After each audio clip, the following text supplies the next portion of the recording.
Bismillahirrahmanirrahim. Moja katika mambo ambayo wanaozuoni wanatukataza sana sisi Waislamu ni mtu kuwa ta'anan.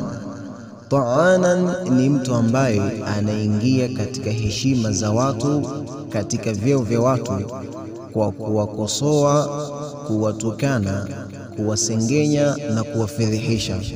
Mathalan, mtu kafanya vizuri katika jambo, lakini wewe unatafuta katika lile jambo ni kasoro gani ipo katika lile jambo, ili umkosoe, umfedheheshe, aonekane ni mtu ambaye hajafanya vizuri.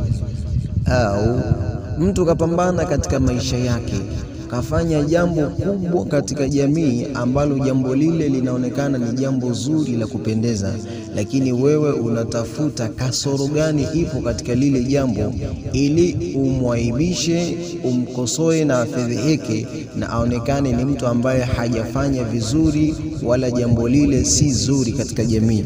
Hii hasa ndiyo maana halisi ya mtu ambaye ni ta'anan, mkosoaji. Na Mtume Muhammad sallallahu alayhi wasallam anasema, laisa almu'minu bitta'an, kwamba muumini si yule ambaye mkosoaji, wala la'anin, wala mwenye kulani, wala fahishin, wala muovu, wala badhiyin, wala mchafu. Kwa maana mtu ambaye ni Muislamu muumini aliyekamilika hawezi kuwa na sifa kama hizi, kwa sababu anaelewa yeye mwenyewe si mkamilifu, lakini vivyo hivyo viumbe wenzie si wakamilifu. Kwa hivyo atajizuia kutaja kasoro za wenzie kwa sababu mwenyewe ana kasoro zake, kama alivyosema Mtume Muhammad sallallahu alaihi wasallam katika hadithi nyingine kwamba unapotaka kutaja kasoro za mwenzako, basi zikumbuke kasoro zako. Kwa hivyo muumini ambaye amekamilika katika imani, kwanza kabla hajamkosoa mwenzie, hajataja kasoro za mwenzie, atazikumbuka kasoro zake, na kwa kufanya hivyo atajizuia kuwakosoa watu, kuwafedhehesha watu na kutaja zile kasoro walizokuwa nazo. Lakini mmoja katika wema waliotangulia, mwanazuoni huyu alichukua karatasi nyeupe, karatasi ile akaitia nukta nyeusi katikati ya ile karatasi. Baada ya kufanya hivyo, akamuita mtu akamwambia, unaona nini katika karatasi hii? Yule bwana akatizama akasema, naona kidoti cheusi kilicho katikati ya karatasi hii.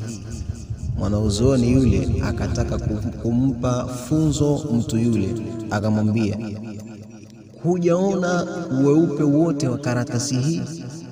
Hujaona uzuri uliomo katika karatasi hii, weupe uliokuwa katika karatasi hii? Hujaona isipokuwa kidoti cheusi?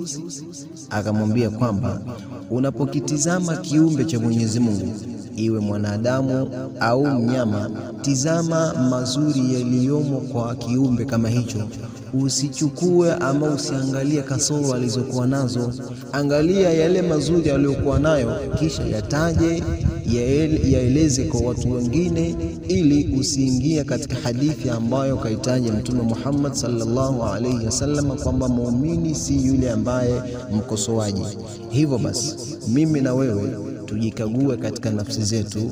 Ikiwa tunafanya jambo hili, basi tubadilike, tuliache, kwa sababu ni jambo ambalo halipendezi, ni jambo ambalo linamchukiza Mwenyezi Mungu Subhanahu wa Ta'ala. Mwenyezi Mungu Subhanahu wa Ta'ala tujalie kuwa katika waja wake wema.